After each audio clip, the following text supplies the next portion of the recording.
Robert Downey Jr. celebrates his 60th birthday and creates all kinds of speculation due to his haircut and a particular birthday card. Well, here we are once again at Cosmic Book News. Dr. Doom, Molecule Man, Robert Downey Jr.'s 60th birthday fuels MCU speculation. So here you get a close-up of the birthday card. And what's all this about? And then there's his haircut in the image, you know. And look at the haircut on the character here. Huh. So happy birthday to Robert Downey Jr., who turned 60 years young on Friday and may have given fans a present in the form of a first look at his Victor Von Doom in Marvel's Avengers Doomsday.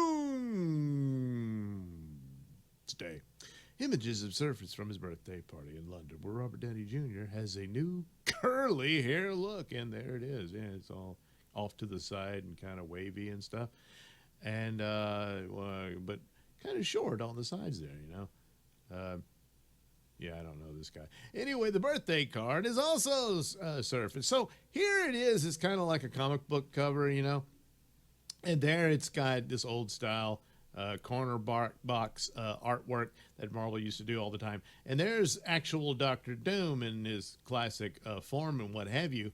I'm not sure why 1965... number 4, April. I wonder if that has something to do. Will this be like, as if he's going to be the same Dr. Doom from the Fantastic Four universe, then maybe it is set in the 60s or whatever. But anyway, there he is in this jumpsuit with some metal gloves, you know, and his face looks to be kind of messed up, which, of course, Dr. Doom's face is severely scarred. A bit more even than that, but you know, they probably want it to be recognizably, you know, Robert Downey Jr. But the guessing is that he's not the actual. I mean, he is Dr. Doom. His mind has been transplanted into another body, and the speculation would be, oh, he stole the body of the Tony Stark of their universe type thing, which would fit in with Dr. Doom's abilities from the comics. So it'd be very simple to do something like that.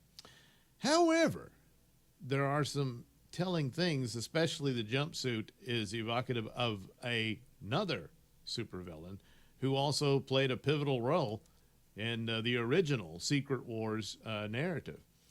And so Dr. Doom, it's not just his armor, he's got weapons and all that, and he's a super genius with technology and whatnot. But he also practices the dark arts, so he knows a lot of magic spells and whatnot. So here you can see him kind of doing similar to what Doctor Strange does.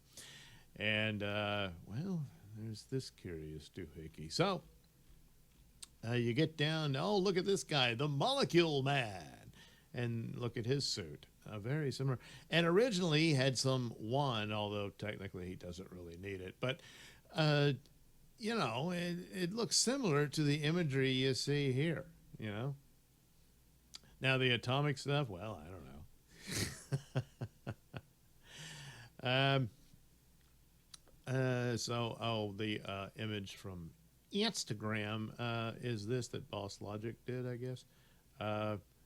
So there he is. But it's still, you know, he wore this suit at the reveal that, you know, all the other fake Dr. Dooms were in, you know, cloaks and whatnot, and they had the typical Dr. Doom masks, and then one stepped out in this strange suit.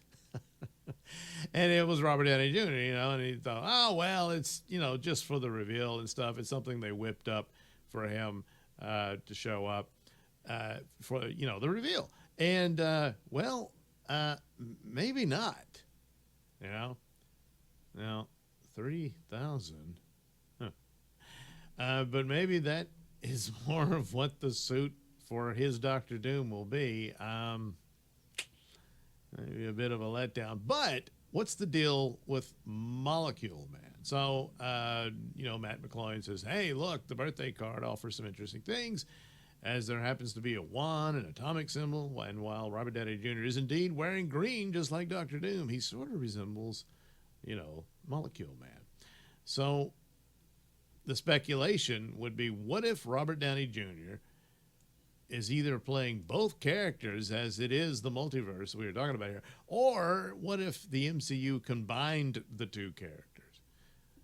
I would rather Molecule Man be a separate entity, but Molecule Man is actually on Doom's team in the original Secret Wars comic story. That's right.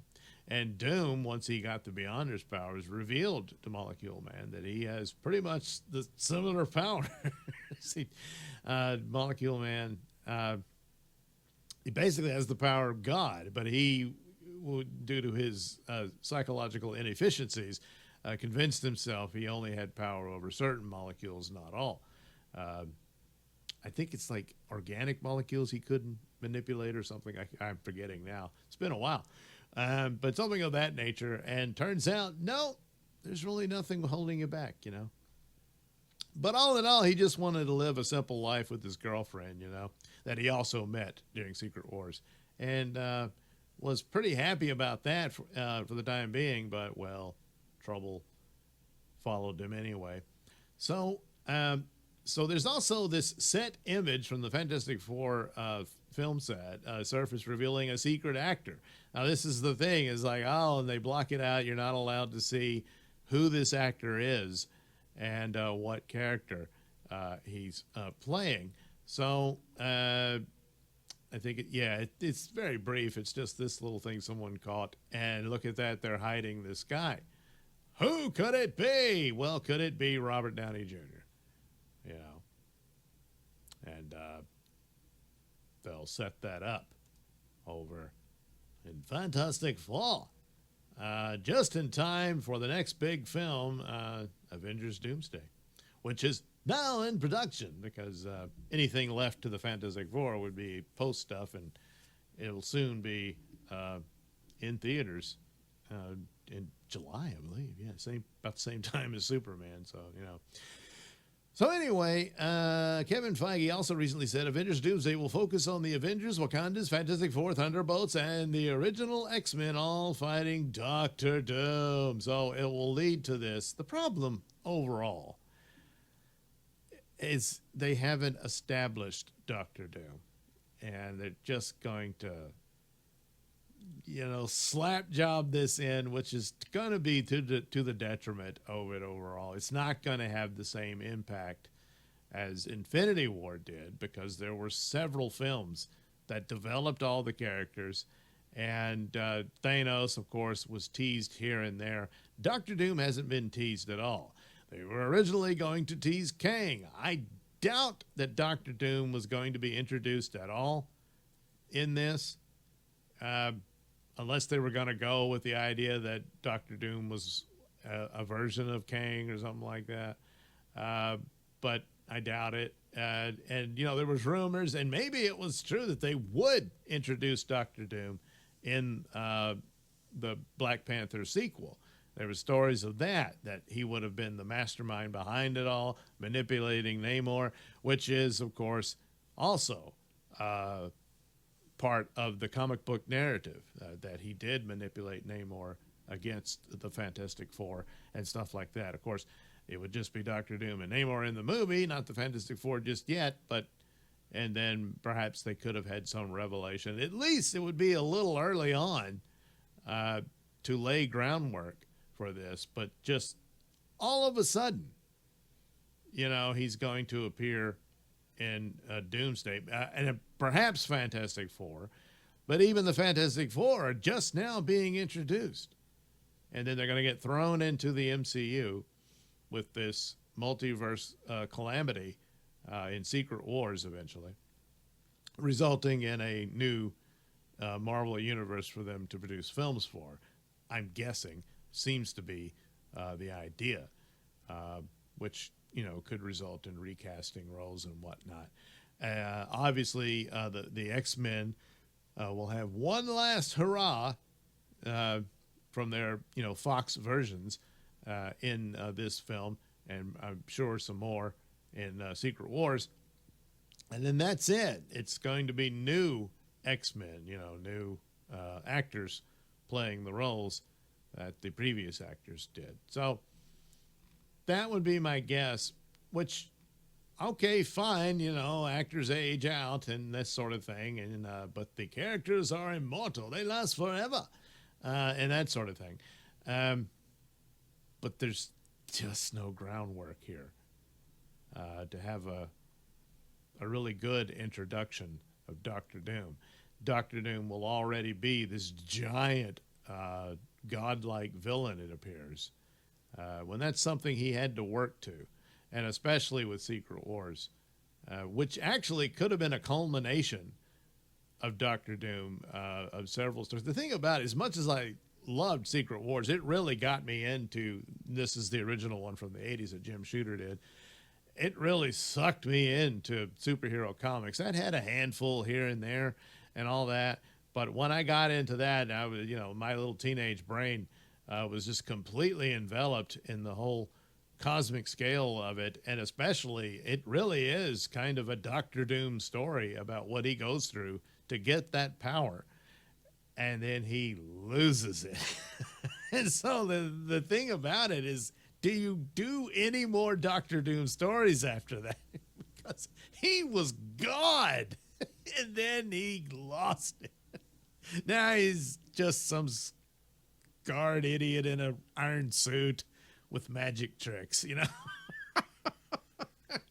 is, I don't know, but, you can say, well, he recovers from that too, and we'll try again, or what have you, yeah, I guess, but it's kind of like the definitive story for him, and it's over after that, So it could have been a good thing to,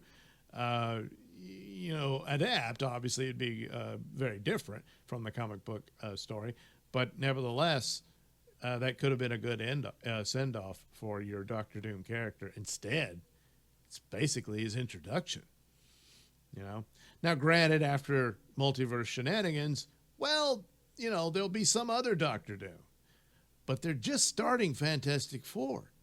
So if this Fantastic Four goes well and all this, then you expect at least two more Fantastic Four films, and probably another crossover with whatever Avengers they come up with, and that sort of thing.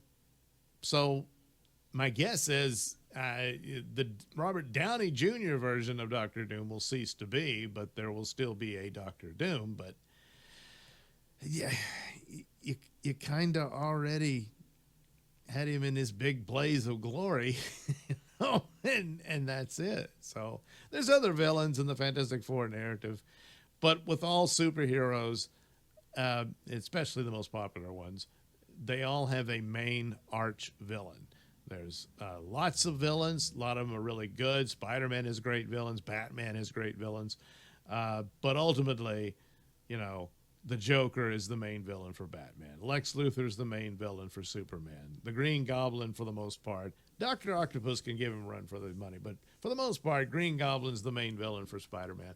So on and so forth with that sort of thing. And Doctor Doom is the main villain for Fantastic Four. He becomes a big villain for the rest of the Marvel Universe as well, but primarily, him and Reed Richards. There's history there, So they're in the mess they're in. Most of it's their fault. Other things they couldn't foresee. Jonathan Majors having a scandal and all that, and having to drop their Kang narrative and try to course correct here and there. All the while massively reshooting their films because they were so bad. That part is all their fault. But to get themselves into this position, it's the desperation of, hey, look, Robert Downey Jr. And, and that's where they are. Can just the gimmick of it all work enough to salvage it so that they can try to make better movies in the future? I don't know. But anyway, look, it could just be one suit, and he'll change clothes. But it is interesting that there seems to be teases and elements of the Molecule Man. And one wonders, if they merged the two characters, where Molecule Man was this kind of pathetic guy in a freak accident, gave him superpowers and all that, that's not the Doctor Doom story. But it could be that Doctor Doom took over the body of Owen Reese, which is Molecule Man's real name. And maybe that's that, but just for some dumb reason, he looks like Tony Stark.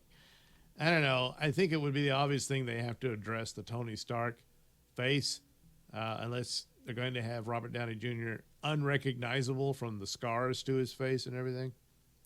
Because Molecule Man also has scars on his face. Not to the degree that Doctor Doom did, but he had these jagged scars in his face and stuff from the accident that gave him his powers. Anyway, we'll see. But it's he's actually wearing a mask. That's not a doctor. Is that the mask is going to look more like a face? Ugh. No, the one he had at the reveal was better than this. So anyway, but look at the haircut and look at that. There's something to this. There definitely is. So, well, we'll see how that turns out. But there's a lot more troubling stuff than the positive, I would think.